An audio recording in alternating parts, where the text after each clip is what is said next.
A discussão sobre a adoção do fim do voto secreto aqui no Congresso Nacional ganhou um novo impulso depois que a Câmara dos Deputados aprovou por voto secreto a manutenção do mandato de um parlamentar que havia sido condenado pelo STF. Nós vamos conversar agora sobre essa possibilidade do fim do voto secreto aqui no Congresso Nacional. Quem conversa conosco sobre o assunto é o senador Paulo Paim, que recorrentes vezes foi autor de propostas nesse sentido, né, senador? Exatamente, Tânia. Eu venho travando esse bom combate para acabar com o voto secreto, eu diria há 30 anos. Que mesmo quando eu era sindicalista, eu estou há 26 anos no Congresso, eu não entendia como que um Congresso pode votar secretamente. E a população, ela me dá uma procuração para representá-la. Se ela me passa esse poder, eu tenho que dizer para ela o que eu estou fazendo. Tem que ter uma transparência nesse trabalho. Porque senão eu vou estar aqui, digamos, contra os interesses de quem me deu a procuração, e só que ele nunca vai saber que eu advoguei contra ele. Então, se ela me passa a procuração, o que eu quero? Voto aberto, cada um tem que dizer como é que votou, por que votou, em todas as situações. Veja bem, nos Estados Unidos, até os membros da Suprema Corte, tão famosa daquele país, são eleitas pelo voto aberto no plenário do Senado. Isso. O impeachment de presidente é pelo voto aberto no plenário, no caso lá da Câmara e do Senado. Por que no Brasil nós temos que manter o voto secreto? Mas nesse caso específico de indicação de autoridades, muitos parlamentares alegam que isso protegeria o parlamentar no exercício do seu trabalho, uma vez que ele poderia futuramente sofrer alguma retaliação daquela autoridade que ele não aprovou. Mas protegeria do quê? Se você tem ficha limpa, não há o que temer. Se tivesse ficha suja, tem que temer mesmo. Então, como eu acredito que todos os parlamentares de boa fé e que têm ficha limpa, que não tem nada a temer, por que temer um julgamento? Mas, senador, e por exemplo, no caso de veto presidencial, uma vez que a gente já tem essa relação entre executivo e legislativo, muitas vezes distorcida, a gente agora está com uma luta pelas emendas impositivas, que seria uma maneira de melhorar as relações entre o executivo e o legislativo. O parlamentar não fica sujeito a retaliações na liberação de verbas, por exemplo? Eu vou voltar. Se ele derrubar um veto presidencial? Os números não mentem. Eu vou voltar de novo a dizer, eu estou aqui dentro há 26 anos. Eu não me lembro de um único veto que foi derrubado. Alguém poderia dizer, 26 anos. Aparecemos mais de 5 mil vetos. Sim. E outros 5 mil estão na gaveta aí. Não são votados, né? E alguém pode, não, apanhar aquele dos royalties, porque todos nós abrimos o voto. Quem é que não queria dizer para o seu Estado que votou com o Estado? Sim. Então, para valer, de 5 mil vetos, nenhum ser derrubado, que eu me lembre, que eu conheça. Pode ter acontecido algum acordo, mas voto mesmo, olha, o Executivo pensa assim, o Legislativo pensa assim, vamos para o voto. Nenhum foi derrubado. Então, os números não mentem, mas que pressão é essa que só ganha o Executivo? Eu quero que a pressão popular tenha espaço também. Com certeza. Não pode, como eu vi já diversas vezes, desculpa a expressão, mas não vou citar nome, nem que, aí é secreto, não conta nem que me peça.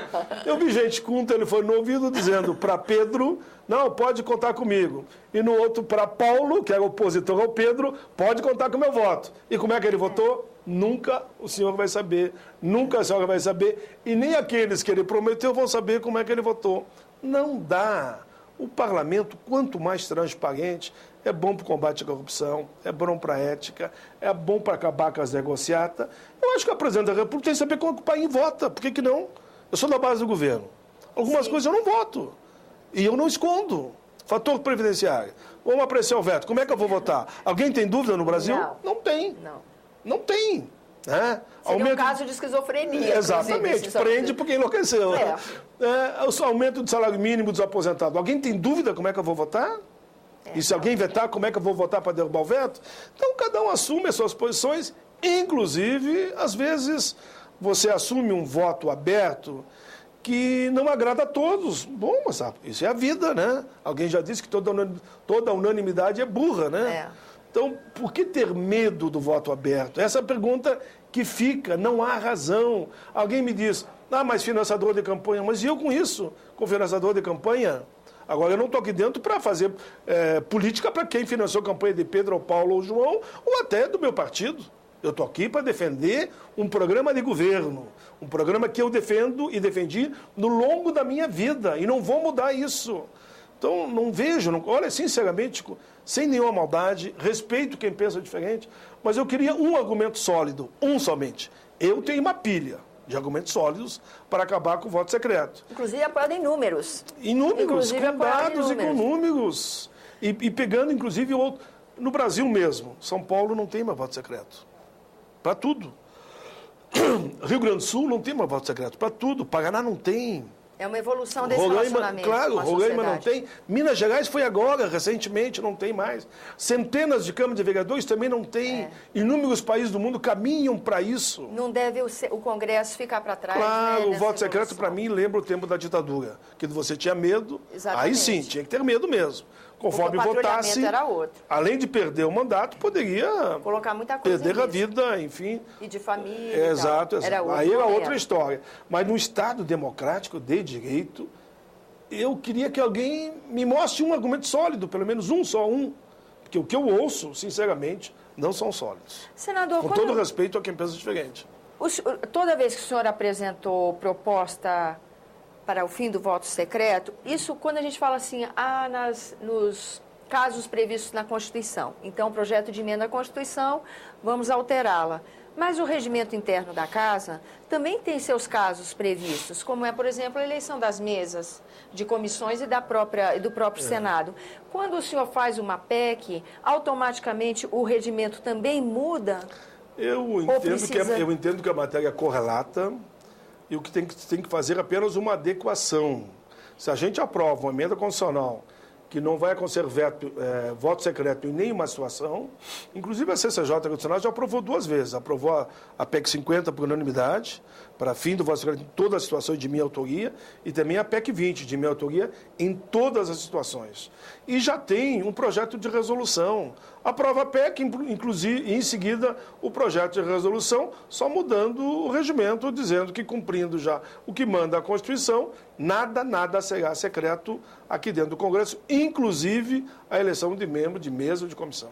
E como é que fica, no final, a mudança da Constituição? Porque tem um monte de projeto que tramita da Câmara para o Senado, do Senado para a Câmara. A hora que se aprovar uma proposta de emenda dessas, automaticamente as outras param de prevalece tramitar? Sempre a mais ampla, né? Uhum.